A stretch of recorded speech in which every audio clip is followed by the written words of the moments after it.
Now to the bombshell report about Facebook. The Washington Post reporting that new Facebook internal emails that surfaced indicate that Facebook doled out access to your user data in exchange for advertising buys, using user data as a bargaining chip. Companies cited include Lyft, Tinder, Amazon, and Airbnb. This as calls grow in Europe for a new Robert Mueller-type special prosecutor to go after Facebook and other big tech companies.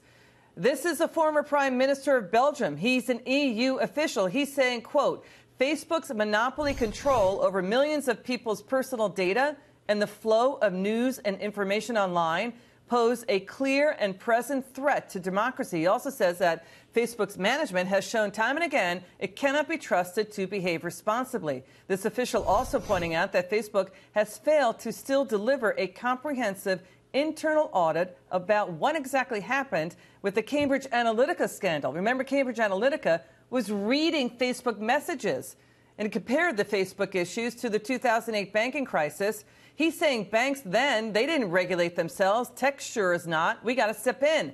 Kurt Schlichter and Kristen Holland are back. Kurt, wow, a Robert Mueller-type special prosecutor to investigate Facebook in Silicon Valley? What do you think? Well, since I don't think much of Robert Mueller, I don't think much of that idea. But I do think that the tech monopolies, because that's what they are, aren't really capitalism in the way that we know it. What they're doing is they're not only playing with our data, they're trying to control the flow of information. And the simple fact is no capitalist ideology that I'm familiar with requires us to submit to a bunch of Bay Area liberals deciding what we can and can't say. Something's got to be done. They haven't done it. I'm willing to look at some options. And they brought it on themselves. You know, Kristen, for Facebook, you know, for all the data scandals, right? Mm-hmm. Are they sincerely sorry that they got caught?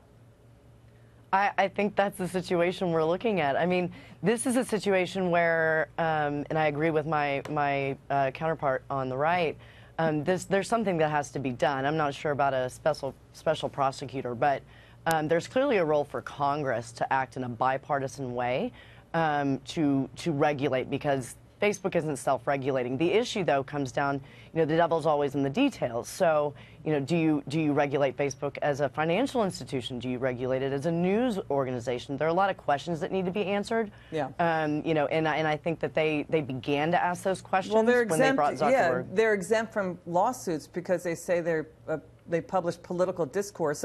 You know, right. The issue, too, Kurt, is that Facebook says it did not sell your data. It did sell, looks like it may have sold access to the data, so it's playing fast and loose there. And the entire app industry is built on the backs of Facebook user data and Google data.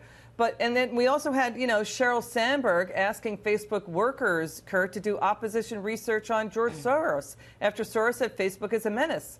I mean, how deeply involved was Sandberg?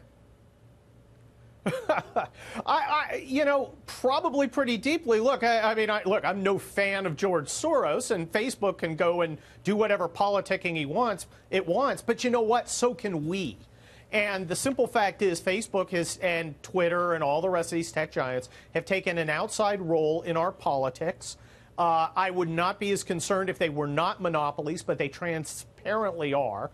And we have to do something about it. We have got to maintain a system where every American can participate in the debate. Yeah. And from the bannings on Twitter and Facebook and everything, we see that a bunch of hipsters in San Jose, California, are trying to decide what can and can't be said over the internet. And that's unacceptable, meaning we won't accept it. I'm sorry to jump in, because we do have breaking news now, Kristen, that Google, there's new reports that, again, Google, based on internal emails, Google workers again debated pushing down conservative media in the searches on the search engine, with the goal of impacting future election. Kristen, that's a bombshell.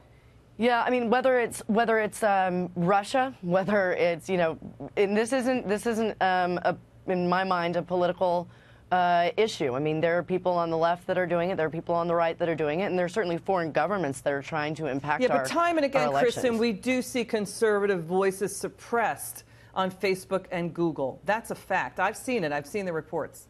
Well, I mean, and at the end of the day, it's all across the board, on the right and left, it's unacceptable. Okay. And, it's very clear that they can't police themselves. We need to step in. Kurt and Kristen, you've been great. Thank you so much. And say hi to Bitey and Barky. Kurt, you have a new dog, Barky.